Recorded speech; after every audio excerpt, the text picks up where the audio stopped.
أما بعد فأعوذ بالله من الشيطان الرجيم بسم الله الرحمن الرحيم وأتموا الحج والعمرة لله وقال الله تبارك وتعالى في مقام آخر ولله على الناس حج البيت من استطاع إليه سبيلا ومن كفر فإن الله غني عن العالمين صدق اللہ العظیم. سامعین محترم اور معزز ساتھیوں، حج کا مہینہ چل رہا ہے اور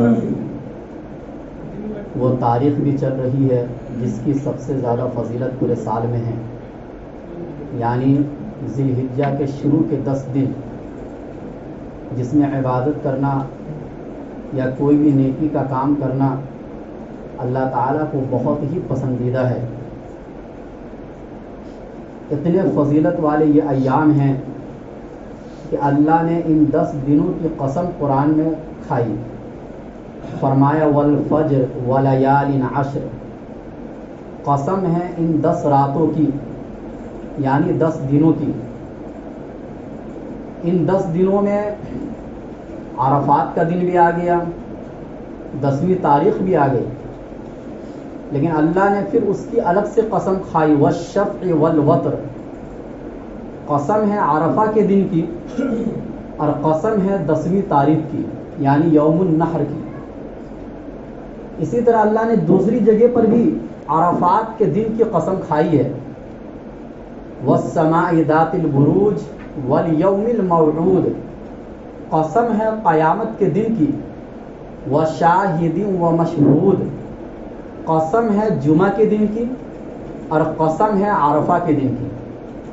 تو پتہ یہ چلا کہ عرفہ کا جو دن ہے، جو ان 10 دنوں میں ایک دن ہے یعنی 9ویں تاریخ، وہ کوئی عام دن نہیں ہے، اللہ تعالیٰ کے یہاں بہت ہی فضیلت والا دن ہے.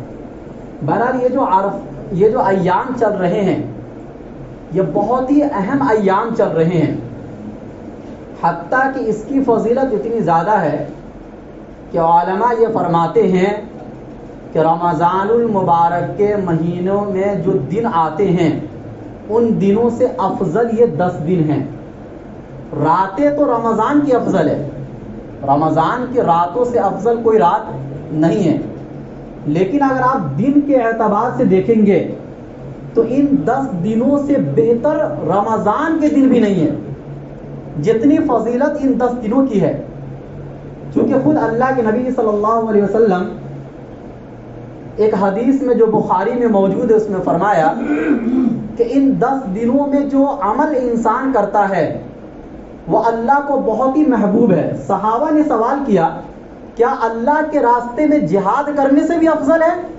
اللہ کے نبی صلی اللہ علیہ وسلم نے فرمایا کہ ہاں، ان 10 دنوں میں کوئی نیکی کا کام کرنا اللہ کے راستے میں جہاد کرنے سے بھی افضل ہے. ہاں، وہ شخص جو جہاد کرنے کے لیے گیا اور اپنے مال اور اپنے جان کو وہیں چھوڑ کے آ گیا یعنی شہید ہو کے آ گیا تو وہ زیادہ افضل ہے. لیکن اگر وہ واپس آ جاتا ہے جہاد کر کے تو اس کو جتنی نیکی ملے گی اس سے کہیں زیادہ نیکی کمانے والا وہ شخص ہے جو ان 10 دنوں میں کوئی بھی عمل کرتا ہے. تو ان 10 دنوں کو آپ معمولی نہ سمجھے. جو ایام ابھی چل رہے ہیں یہ رمضان المبارک کے دنوں سے زیادہ افضل ہے. یہ علماء نے اس کو بیان فرمایا قرآن و حدیث کی روشنی میں. بہرحال پچھلے ہفتے بات یہ چل رہی تھی چونکہ حج کے ایام ہیں، میں یہ بتا رہا تھا کہ جب حاجی حج کو جاتے ہیں تو وہ جس تاریخ میں بھی جائے اس سے کوئی فرق نہیں پڑتا ہے. اصل حج تو 8 تاریخ سے شروع ہوتی ہے. اس سے پہلے جو میقات آتے اس میقات میں آپ کو احرام باندھنا ہوتا ہے. یہ اللہ کے دربار میں حاضری کے آداب ہیں، اور جس طریقے سے ہر چیز کا اپنا ایک لباس ہوتا ہے تو اللہ کے دربار میں حاضری کا اپنا ایک لباس ہے، چاہے وہ جس انداز کا بھی، اس سے کوئی فرق نہیں پڑتا ہے. یہ محبت والا لباس ہے. جب آپ مکہ پہنچ جاتے ہیں، جس کو عمرہ کرنا ہوتا ہے وہ عمرہ کر لیتے ہیں، لیکن جب 8 تاریخ شروع ہو گئی تو سب سے پہلا کام جو حاجی کو کرنا ہوتا ہے وہ اپنے اپنے کمرے سے سب سے پہلے احرام باندھیں گے نہا دھو کر. احرام باندھ کر سب سے پہلے ان کو مینا پہنچنا ہوتا ہے، یعنی 8 تاریخ کو مینا آپ کو پہنچ جانا ہے۔ اب کوئی جلدی پہنچ جاتے، کوئی دیر سے پہنچتے ہیں، لیکن مینا پہنچنے کے بعد آپ کو 5 نمازیں ادا کرنی ہے 9 تاریخ کی صبح تک، 9 تاریخ کی فجر کی نماز تک آپ کو مینا میں قیام کرنا ہے۔ حقیقت میں اگر دیکھا جائے تو دیکھو، مینا میں حاجی 2 مرتبہ جاتے ہیں، ایک تو عرفات کے میدان میں جانے سے پہلے 8 تاریخ کو، اور ایک مزدلفہ کے بعد جب 10ویں تاریخ کو مینا روانہ ہوں گے، جس میں 3 کام کرنے ہوتے ہیں، جیسے رمی جمرات ہیں، یا قربانی کرنا ہے، یا حلق کروانا ہوتا ہے۔ لیکن عرفات سے پہلے جو مینا میں حاجی جاتے ہیں، بظاہر کوئی خاص عمل نہیں ہے حاجیوں کے لیے، اللہ نے کوئی خاص عمل نہیں رکھا ہے، صرف 5 وقت کی نماز آپ کو ادا کرنے کے لیے مینا جانا ہے۔ سوال پیدا ہو سکتا ہے کہ یہ 5 وقت کی نماز ہم بیت اللہ کے سامنے ادا کر سکتے تھے، جس میں ایک نماز پڑھنے پر 1 لاکھ نماز پڑھنے کا ثواب ہے، لیکن اس ثواب کو چھوڑ کر ہم مینا پہنچ جاتے ہیں 5 نماز ادا کرنے کے لیے، اور اس کے بعد اگلے دن ہمیں زوال تک عرفات پہنچنا ہوتا ہے۔ یہ کیوں ہے؟ اگر آپ اس کی حقیقت پر غور کرو گے تو آپ کو پتہ چلے گا کہ مینا جو ہے یہ ہماری پوری زندگی ہے۔ سمجھو، مینا میں جو ہم جا کے قیام کرتے ہیں، 5 نمازیں ادا کرتے ہیں، یہ 24 گھنٹے کا وقت ہوتا ہے، یہ ہماری پوری زندگی ہے۔ جس طریقے سے ہم پوری زندگی قیامت کے دن کا انتظار کرتے ہیں، اسی طریقے سے اللہ آپ کو مینا پہنچاتے ہیں تاکہ آپ اگلے دن کا انتظار کریں اس میدان میں پہنچ کر، اور یہ سمجھو کہ اگلا دن آپ کا حشر کا دن ہے، آپ کے لیے قیامت کا دن ہے۔ اور جس طریقے سے اگر آپ کو معلوم پڑ جائے کہ کل قیامت ہوگی، قائم ہوگی، تو آج آپ کیسی تیاری کریں گے؟ وہ حکم، ہر وہ کام کریں گے جو اللہ نے آپ کو کرنے کا حکم دیا، ہر اس کام سے رک جائیں گے جس سے رکنے کا اللہ نے حکم دیا ہے۔ تو اسی طریقے سے مینا میں پہنچا کر اللہ آپ سے یہ تیاری کرواتے ہیں کہ دیکھو اگلا جو دن ہے وہ عرفات کا دن ہے، جو سب سے بڑا رکن ہے حج کا، اس کے بغیر تو حج مکمل ہی نہیں ہو سکتا ہے۔ اتنی فضیلت عرفہ کے دن کی کہ جتنی فضیلت پورے سال کسی دن کی نہیں ہے۔ آپ کو اس دن کی تیاری کہاں پر آ کے کرنا؟ میدان میں آ کے، کیونکہ وہ بھی ایک میدان ہے عرفہ۔ ایسا نہ ہو کہ آپ اچانک میدان میں پہنچو اور آپ کو عجیب سا لگے، اس لیے شروع سے ایک دوسرے میدان میں پہلے آپ قیام کرو تاکہ میدان میں رہنے کی تیاری آپ پہلے کر لو، وہ ذہن آپ پہلے سے بنا لو کہ اگلا دن آپ کو کہاں جانا ہے، آپ کو دوسرے میدان میں جانا ہے، کیونکہ میدان کی گرمی، میدان کی آب و ہوا الگ ہوتی ہے۔ آپ اگر مکہ میں رہتے، کعبہ کے سامنے رہتے، تو وہ ایک شہر ہے، اور شہر کی آب و ہوا الگ ہوتی ہے، وہاں کی فیسلٹی الگ ہوتی ہے، میدان کی فیسلٹی الگ ہوتی ہے۔ تو اس اعتبار سے آپ کو پہلے مینا پہنچایا گیا۔ جب آپ مینا کا قیام کر لیے، اگلا دن صبح کی نماز پڑھ کے لوگ تیاری کرتے ہیں عرفات میں جانے کی، جو سب سے بڑا رکن ہے عرفہ کا قیام، یہ سب سے بڑا رکن ہے۔ اللہ کے نبی نے فرمایا کہ اصل حج تو عرفہ ہے، اصل حج عرفہ ہے، ہر چیز کا بدل ہے، ہر چیز کا بدل ہے، لیکن عرفہ میں قیام اگر آپ کا چھوٹ گیا تو اس کا کوئی بدل نہیں ہے، پھر اگلے سال آ کر آپ کو دوبارہ حج ادا کرنا پڑے گا، ورنہ آپ کے ذمے سے حج جو فرض ہے وہ ساقط نہیں ہوگا۔ اتنی بڑی فضیلت ہے۔ اب عرفہ میں آپ پہنچ گئے، اللہ تعالیٰ نے آپ سے کیا کہا کہ آپ کو ظہر اور عصر کی نماز اول وقت میں ادا کرنا ہے۔ ابھی عصر کا وقت شروع نہیں ہوا ہے، اور آپ بہت سے حاجی چونکہ مسافر بھی ہوتے ہیں، مکہ والوں کے لیے تو نہیں، مکہ والے بھی اگر دیکھا جائے تو چونکہ عرفہ جو ہے یہ حدود حرم سے باہر ہے، تو بہرحال بہت سے حاجی وہاں مسافر ہوتے ہیں۔ جہاں آپ کو 4 رکعت ادا کرنا، وہاں کتنی رکعت ادا کر رہے ہیں؟ 2 رکعت۔ حاجی کتنی رکعت نماز ادا کر رہے ہیں؟ ظہر کی بھی 2 رکعت اور عصر کی بھی 2 رکعت، اور وہ بھی کب پڑھ رہے ہیں؟ ظہر کے وقت میں پڑھ رہے ہیں۔ اب ایک آدمی کہہ سکتا ہے یار میں پوری زندگی ہر نماز کو اپنے وقت پر پڑھا ہوں، مکمل پڑھا ہوں، اللہ کے دربار میں آ کر میں نماز آدھی پڑھ رہا ہوں اور اس کے وقت میں نہیں پڑھ رہا ہوں، وقت سے باہر پڑھ رہا ہوں۔ آدمی کے ذہن میں یہ سوال پیدا ہو سکتا ہے۔ اللہ نے یہ کہا کہ دیکھو دین تمہاری عادت کا نام نہیں ہے، دین میرے حکم کا نام ہے۔ آپ نے پوری زندگی اپنے عادت کے مطابق نہ، دیکھو کسی کو عادت ہو جاتی ہے نا، دیکھو بہت سے لوگ آپ کو محلے یا معاشرے میں ایسے بھی ملیں گے جو بہت گناہ کرتے ہیں لیکن وہ نماز کے پابند ہوتے ہیں، فلم دیکھیں گے لیکن نماز کے پابند ہوتے ہیں، گالم گلوچ کریں گے لیکن نماز کے پابند ہوتے ہیں، سود خوری بھی کریں گے لیکن نماز کے پابند ہوتے ہیں، اپنے وقت پر آ کے نماز ادا کریں گے۔ تو پوری زندگی کسی کو عادت ہو جاتی ہے نماز پڑھنے کی، اللہ نے یہ کہا کہ میرے دربار میں آنے کے بعد عرفہ کے میدان میں، جس کو حج اکبر کہا گیا، سب سے بڑا دن حج کا، سب سے مشقت والا دن حج کا، اس دن آپ کو اپنی عادت کو چھوڑنی پڑے گی، چاہے عبادت کے بارے میں کیوں نہ ہو۔ اللہ نے یہ کہا کہ ظہر کی نماز تو ظہر کے وقت میں پڑھنا ہے آپ کو، لیکن عصر کی نماز آپ کو اول وقت میں ادا کرنا ہے، تاکہ عرفہ کا جو اصل کام ہے، اصل کام کیا ہے؟ دعا۔ عرفہ کے دن اصل کام کیا ہے؟ دعا، تاکہ اس دعا میں نماز بھی خلل انداز نہ ہو، آپ ایک دم آرام اور سکون کے ساتھ اللہ کے سامنے رو رو کر گر گرا کر آپ دعا مانگو۔ عرفہ کے بارے میں بھی میں کچھ بتا دوں، کچھ فضیلت، تاکہ آپ کو اندازہ ہو جائے کہ آخر اس دن کی اتنی فضیلت ہے کیوں۔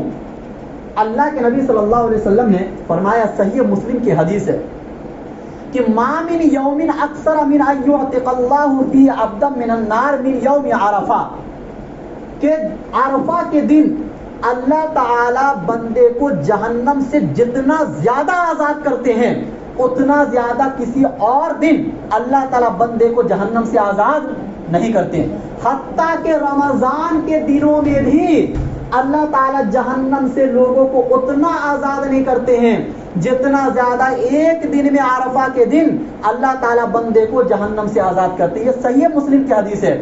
پھر آگے فرمایا، وَإِنَّهُ لَيَدْنُو، اللہ اور قریب ہو جاتے ہیں بندے کے، اور ثُمَّ يُبَاهِي بِهِمُ الْمَلَائِكَةُ، فرشتوں کے سامنے فخر کرتے ہیں کہ دیکھو دور دراز ملکوں سے سفر کر کے لوگ میری محبت میں ایک میدان میں جمع ہیں، اور پھر اللہ تعالیٰ فرشتوں سے سوال کرتے کہ فرشتوں بتاؤ ما ارادہ ہؤلاء، ان لوگوں کا ارادہ کیا ہے، یہ کیا چاہتے ہیں مجھ سے، آخر یہ کیوں آئے یہاں پر۔ جواب یہی ہوتا ہے مغفرت طلب کرنے کے لیے، جہنم سے آزاد ہونے کے لیے۔ اللہ تعالیٰ اعلان کرتے کہ فرشتوں تم گواہ بن جاؤ، میں نے ان تمام لوگوں کو معاف کر دیا۔ بعض روایتوں میں آتا ہے کہ فرشتے پھر سوال کرتے اللہ تعالیٰ سے، اے اللہ تعالیٰ اس میں کچھ بندے وہ بھی ہیں جو دکھلاوے کے لیے آئے ہیں، کچھ وہ ہیں جو نافرمان ہیں، آپ کے ہر گناہ سے توبہ کر کے نہیں آئے ہیں۔ اللہ تعالیٰ کہتے رہنے دو، میں نے جن لوگوں کو معاف کیا ہے ان کے صدقے تو پہلے میں نے سب کو معاف کر دیا۔ اسی بنیاد پر اللہ کے نبی صلی اللہ علیہ وسلم نے بخاری کے ایک حدیث میں فرمایا کہ من حج البیت فلم یرفث ولم یفسق رجع کیوم ولدتہ امہ، کہ جو حج بیت اللہ کا حج کیا اور کوئی گناہ اس نے نہیں کیا تو اللہ کے نبی نے فرمایا کہ وہ اپنے گھر پر اس طرح لوٹے گا جیسا کہ اس کی ماں نے آج اس کو جنا ہے۔ یہ عرفہ کے دن ہوتا ہے کہ عرفہ کے دن آپ جہنم سے بالکل ہی کیا ہو جاتے ہیں؟ آزاد ہو جاتے ہیں۔ اسی بنیاد پر موطا امام مالک کی حدیث ہے، اس میں اللہ کے نبی صلی اللہ علیہ وسلم نے فرمایا، حدیث کے الفاظ ہیں، ما روی الشیطان یوما ہوا فیہ اصغر ولا ادحر ولا احقر ولا اغیظ منہ یوم عرفہ۔ اللہ کے نبی صلی اللہ علیہ وسلم نے فرمایا کہ عرفہ کے دن شیطان جتنا ذلیل ہوتا ہے، جتنا پریشان ہوتا ہے، جتنا رسوا ہوتا ہے، اور جتنا زیادہ وہ غصے میں آتا ہے عرفہ کے دن، اتنا کسی اور دن وہ غصے میں نہیں آتا ہے۔ اس کی وجہ کیا ہے؟ اللہ کے نبی صلی اللہ علیہ وسلم نے آگے فرمایا، وجہ یہ ہے کہ وما ذالک الا لما یرا من تنزل الرحمہ وتجاوز اللہ تعالی عن الذنوب الصغار، اس لیے کہ وہ دیکھتا ہے کہ عرفہ کے دن اللہ کی رحمت اتنی زیادہ اترتی ہے اور اللہ تعالیٰ لوگوں کے بڑے بڑے گناہوں کو اتنا زیادہ معاف کر دیتے ہیں جتنا کسی اور دن معاف نہیں کرتے ہیں. یہ چیز دیکھ کر شیطان اتنا غصے میں آتا ہے کہ بھائی پوری زندگی کی میری محنت کیا ہو گئی؟ برباد ہو گئی. ہاں ایک دن اور تھا جس میں شیطان بہت ذلیل ہوا تھا اور وہ بدر کا دن تھا. اسی حدیث میں اس بات کی وضاحت ہے کہ جب بدر کے دن اس نے دیکھا تھا حضرت جبرائیل امین کو اترتے ہوئے تمام فرشتوں کے ساتھ، اور جب اس کو یہ معلوم ہو گیا تھا کہ آج مسلمانوں کی فتح ہوگی اور ان لوگوں کی شکست ہوگی، تو اس دن بھی وہ بہت ذلیل اور خوار ہوا تھا اور اس کو بہت غصہ آیا تھا. بہرحال وہ دن تو گزر گیا، لیکن عرفہ کا دن تو ہر سال آئے گا نا. لہٰذا عرفہ کے دن ہمیں اور آپ کو یہ سوچنا چاہیے کہ ہمیں یہ دن کس طریقے سے گزارنا ہے. ایک حدیث میں اللہ کے نبی صلی اللہ علیہ وسلم نے فرمایا، غالباً یہ صحیح مسلم کی حدیث ہے یا مسند احمد کی حدیث ہے، کہ من ملک فیہ سمعہ وبصرہ ولسانہ غفر لہ، کہ جو آدمی عرفہ کے دن اپنے زبان کی حفاظت کرے گا، اپنے ناک کان اور ہر ایک چیز کی حفاظت کرے گا، اللہ اس کو معاف کر دیں گے. اس لیے جب عرفہ کا دن آئے تو ہم اور آپ وہ دن روزے کی حالت میں گزارے جس دن کی اللہ نے قسم کھائی قرآن پاک میں، اور جس دن کی اتنی زیادہ فضیلت نبی مکرم صلی اللہ علیہ وسلم نے احادیث مبارکہ میں بیان فرمایا، اور جس دن کے بارے میں اللہ کے نبی نے فرمایا کہ جتنا زیادہ بندے کو جہنم سے اس دن آزاد کیا جاتا ہے اتنا زیادہ کسی اور دن، حتیٰ کہ رمضان کے دنوں میں بھی بندے کو اتنا زیادہ آزاد نہیں کیا جاتا ہے. لیکن عام طور سے ہم لوگ کو اس کی اتنی زیادہ فضیلت معلوم نہیں ہوتی ہے، اور غفلت کے ساتھ وہ 9ویں تاریخ کا جو دن ہوتا ہے ہم اس کو گزار دیتے ہیں، جبکہ یہ اتنا اہم دن ہوتا ہے. جب مومن تو وہ ہوتا ہے کہ جب اس کو اپنے گناہوں کے معاف کرانے کا موقع ملتا ہے تو وہ فوراً معاف کروا لیتا ہے. جس طریقے سے ہم رمضان کے مہینے کی قدر کرتے ہیں، ہمیں اور آپ کو چاہیے ان 10 دنوں کی قدر بھی اسی طریقے سے کرنا چاہیے. اگر آپ 10 دن روزہ نہیں رکھ سکتے ہیں تو کم از کم عرفہ کا دن تو ضرور روزہ رکھیے. اور ہمارے ملک میں عرفہ انشاءاللہ بدھ کے دن ہوگا، تو ہم اور آپ بدھ کے دن روزہ رکھنے کو لازم پکڑے اور وہ دن اس طریقے سے گزارے کہ ایک صبح سے لے کر شام تک ہم اللہ کے حکم کی نافرمانی نہیں کریں گے، تاکہ جن لوگوں کو اللہ اس دن جہنم سے آزاد کرتے ہیں ان لوگوں کی فہرست میں ہمارا بھی نام آ جائے.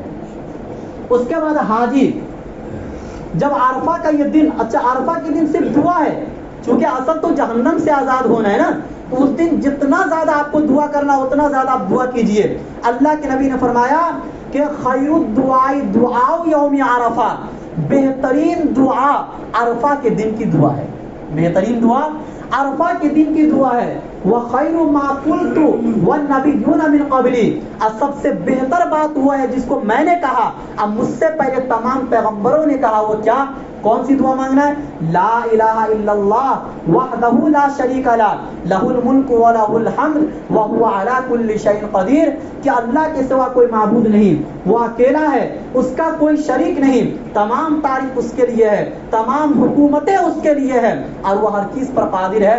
اللہ کی بڑائی کو اس دن بیان کرنا ہے، اللہ کی عظمت کو، اللہ کی وحدانیت کو اور اللہ کی ربوبیت کو اس دن بیان کرنا ہے جتنا زیادہ ہم سے اور آپ سے ہو سکے. اس کے بعد جب شام کا وقت ہوتا ہے، عصر کے بعد اب مزدلفہ روانہ ہونا ہوتا ہے. مزدلفہ میں جا کے کیا کرنا ہے؟ اگر بظاہر دیکھا جائے تو حاجیوں کے لیے مزدلفہ میں بھی کوئی خاص عمل نہیں ہے، بس جا کر وہاں پر ایک تو مغرب اور عشاء کی نماز ایک ساتھ ادا کرنا ہے. اب اگر کوئی یہ کہے کہ ہمارے پاس تیز سواری ہے، ہم عرفات کے میدان سے روانہ ہوں گے اور 10 منٹ میں ہم مزدلفہ پہنچ جائیں گے اور ہم مغرب کی نماز اس کے وقت میں ادا کر لیں گے، اللہ نے کہا یا نبی صلی اللہ علیہ وسلم نے فرمایا نہیں، بلکہ آپ کو مغرب کی نماز مغرب کے وقت میں ادا نہیں کرنی ہے، عشاء کے وقت میں جا کر آپ کو ادا کرنی ہے. اگر آپ اس سے پہلے ادا کریں گے تو آپ کو گناہ ملے گا. اسی بات کو خود قرآن کریم میں فرمایا ہے کہ فَإِذَا أَفَضْتُم مِّنْ عَرَفَاتٍ فَاذْكُرُوا اللَّهَ عِندَ الْمَشْعَرِ الْحَرَامِ، کہ جب تم عرفات سے روانہ ہو جاؤ تو تم مشعر حرام کے پاس اللہ کا ذکر کرو. مشعر حرام یہ مزدلفہ میں ایک پہاڑ کا نام ہے اور اس کے ارد گرد جو میدان ہے اسی کو مزدلفہ کہا جاتا ہے. وَاذْكُرُوهُ كَمَا هَدَاكُمْ، اور اللہ کا ذکر مزدلفہ میں اس طریقے سے کرو جس طریقے سے اللہ نے تمہیں ہدایت دی ہے. یعنی مغرب اور عشاء کی نماز ایک ساتھ آپ کو مزدلفہ میں ادا کرنا واجب ہے. تو اس کے بغیر آپ اس سے پہلے ادا کر لیں گے تو آپ کو گناہ ملے گا. یہاں پر بھی اللہ یہی بتانا چاہتے ہیں کہ عبادت تمہاری عادت کا نام نہیں ہے بلکہ عبادت میرے حکم کو ماننے کا نام ہے. میرے حکم کو فالو کرو گے تو آپ کو ثواب ملے گا. آپ اگر اپنے طریقے سے عبادت کو انجام دو گے تو آپ کو ثواب نہیں بلکہ آپ کو گناہ ملے گا. لہذا مزدلفہ میں جا کر 2 نماز ادا کرنے کے بعد آپ سے یہی کہا جائے گا کہ آپ آرام کرو. کوئی نوافل آپ کو نہیں پڑھنا ہے، کوئی خاص عمل آپ کو مزدلفہ میں نہیں کرنا ہے. حتیٰ کہ اللہ کے پیارے نبی صلی اللہ علیہ وسلم جو اپنی زندگی میں کبھی تہجد کی نماز نہیں چھوڑے، مزدلفہ میں اللہ کے نبی صلی اللہ علیہ وسلم تہجد کی نماز نہیں پڑھے تاکہ امت کو یہ سبق جائے کہ اگر اس دن اللہ کے نبی تہجد کی نماز پڑھ لیتے تو لوگوں کو ایسا لگتا کہ تہجد بھی حج کا ایک رکن ہے یا حج کا ایک عمل ہے. پھر لوگوں کو بہت پریشانی ہوتی. اتنے بڑے میدان میں تمام لوگوں کو 4 بجے اٹھنا پڑتا، پھر اٹھ کے وضو کرنا، پھر تہجد کی نماز ادا کرنا، یہ بہت مشقت والا کام ہو جاتا. میدان عرفات میں حاجی تھکے ہوئے ہوتے ہیں، اس لیے اللہ نے یہ کہا اس میدان میں جا کے صرف تم ٹھہر جاؤ، بس سو لو. سونا تمہارا عبادت ہے. اب آپ فجر کی نماز پڑھ لیجیے. کتنی تاریخ ہو گئی فجر کے وقت؟ 10 تاریخ ہو گئی. حاجی کو چونکہ بقرعید کی نماز پڑھنی نہیں ہوتی ہے، اس کے علاوہ لوگوں کو نماز پڑھنی ہے. اچھا، عرفہ کا جو دن ہے وہ روزہ رکھنا حاجیوں کے علاوہ ہے. حاجی کو اگر کمزوری کا اندیشہ ہو، کمزوری کا اندیشہ تو ہو ہی جاتا ہے، اتنے بڑے بڑے میدان میں چلنا پھرنا کوئی آسان کام نہیں ہوتا ہے، تو حاجی کو روزہ نہیں رکھنا. اس کے لیے تو اصل حج کے ارکان ہیں. لہذا 10ویں تاریخ ہو گئی. اب آپ کو پھر دوبارہ سے مینا روانہ ہونا ہے. کہاں روانہ ہونا ہے؟ مینا کے میدان میں آپ کو روانہ ہونا ہے. وہاں پر ترتیب سے 3 کام کرنے ہیں. یہ ترتیب واجب ہے، اس کا الٹ پھر آپ سے نہیں ہونا چاہیے. پہنچتے ہی آپ رمی جمرات کریں گے، یعنی شیطان کو کنکری ماریں گے. پہلے دن پہلے والے کو، دوسرے دن دوسرے والے کو، تیسرے دن تیسرے والے کو. 3 دن آپ کو مینا میں رہنا ہے.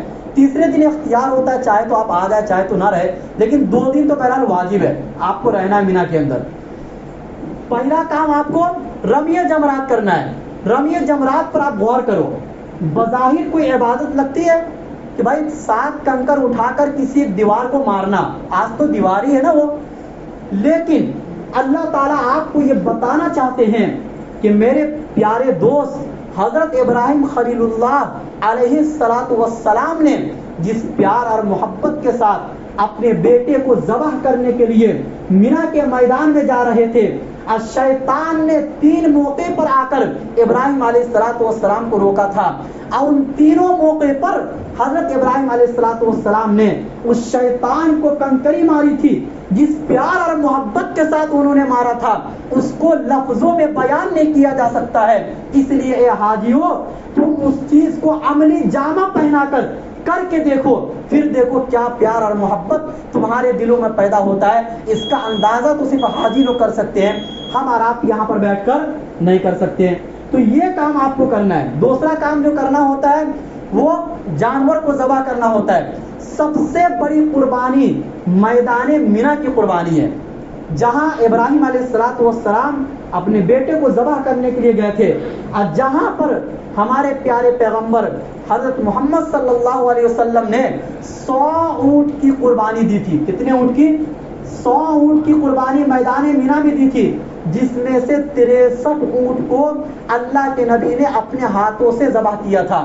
یہ اس بات کی طرف اشارہ تھا کہ اللہ کی نبی کی عمر بھی کتنی ہوگی؟ 63 سال ہوگی. اب باقی جو اونٹ بچے اس کو حضرت علی رضی اللہ عنہ نے ذبح کیا تھا. حالانکہ مدینہ میں جب اللہ کے نبی قربانی کرتے تھے تو صرف 2 مینڈے کی قربانی کرتے تھے یا 2 بکرے کی قربانی کرتے تھے، لیکن میدان مینا میں اللہ کے نبی صلی اللہ علیہ وسلم نے 100 اونٹ کی قربانی کی، کیونکہ میدان مینا کی قربانی پوری دنیا میں سب سے بڑی قربانی مانی جاتی ہے، جہاں 25 سے 30 لاکھ حاجی ایک دن کے اندر اتنے سارے جانور کو قربان کرتے ہیں۔ سوچو کیا منظر رہتا ہوگا وہاں کا۔ اور اس کے بعد تیسرا کام جو کرنا ہوتا ہے میدان مینا کے اندر، وہ یہ کرنا ہوتا ہے کہ آپ بال کٹوا لو، چاہے تو حلق کرواؤ چاہے تو قصر کرواؤ، جو کروانا دونوں میں سے کوئی ایک کام آپ کروا سکتے ہو، اور اس کے بعد آپ کا احرام کھل گیا۔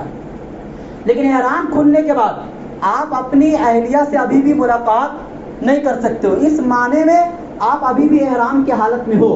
اور یہ حکم اس لیے دیا جاتا ہے کہ تاکہ آپ اچھے سے نہا دھو کر اچھا کپڑا پہن کر اب آپ کو جو آخری کام کرنا ہے حج کا، وہ یہ ہے بیت اللہ کا طواف جو فرض ہے۔ کیا کرنا ہے؟ بیت اللہ کا طواف۔ اللہ نے یہ کہا کہ تم میرے گھر کا طواف کرنے کے لیے آؤ گے، تو اب آپ جو گندے میلے کچیلے تھے اور جو میل کچیل آپ کے جسم پر آ گیا تھا، آپ اس کو دور کر لو۔ اسی طرح آپ کے بال کھلے ہوئے تھے، چونکہ حج میں سر کو کھلا رکھنا ہوتا ہے، تو اس بال میں جو گندگی چلی گئی تھی وہ گندگی کو آپ پہلے ہی دور کر لو، اور اچھے سے نہا دھو کر خوشبو لگا کر اب جا کر آپ میرے دربار میں آؤ اور بیت اللہ کا طواف کرو۔ پھر دیکھو بیت اللہ کے طواف کا کیا مزہ آتا ہے۔ یہ آخری عمل جو حاجیوں کو کرنا ہوتا ہے وہ بیت اللہ کا طواف ہوتا ہے۔ تو بہرحال یہ حاجیوں کو ایک میدان سے دوسرے میدان میں، دوسرے میدان سے تیسرے میدان میں، پھر صفا مروہ کے درمیان سعی کروانا یا قربانی کروانا یا جو بھی عمل ہوتا ہے، یہ حقیقت میں ابراہیم علیہ الصلوۃ والسلام، حضرت اسماعیل علیہ الصلوۃ والسلام، حضرت حاجرہ رضی اللہ تعالیٰ عنہ اور اللہ کے نبی صلی اللہ علیہ وسلم کی اداؤں وفاؤں، اب پیار اور محبت کا نام ہے کہ جس جذبے سے اور جس محبت سے ان لوگوں نے اللہ کے راہ میں قربانی دی تھی، اللہ یہ چاہتے ہیں کہ ان دنوں میں آپ کے دل کے اندر بھی وہی جذبہ، وہی پیار، وہی محبت پیدا ہو۔ جب آپ جانوروں کو ذبح کریں یا کوئی بھی عمل آپ ان 10 دنوں کے اندر کریں تو آپ کے دل میں اسی طریقے کا پیار ہونا چاہیے، اسی طریقے کی محبت ہونی چاہیے۔ اگر یہ محبت آپ کے دل میں پیدا نہیں ہوتی ہے، یہ جذبہ آپ کے دل میں پیدا نہیں ہوتا ہے، تو یہ حج کا کوئی مطلب نہیں، یہ قربانی کا کوئی مطلب نہیں۔ اللہ تو ان عمل سے صرف یہی چاہتے ہیں، چونکہ یہ محبت والے اعمال ہے، محبت والے اعمال سے بھی اگر محبت پیدا نہ ہو تو آپ کو کون سے عمل سے اللہ سے محبت پیدا ہو سکتی ہے۔ اللہ تعالی ہم سب کو کہنے سننے سے زیادہ عمل کرنے کی توفیق نصیب فرمائے۔ وآخر دعوانا الحمدللہ۔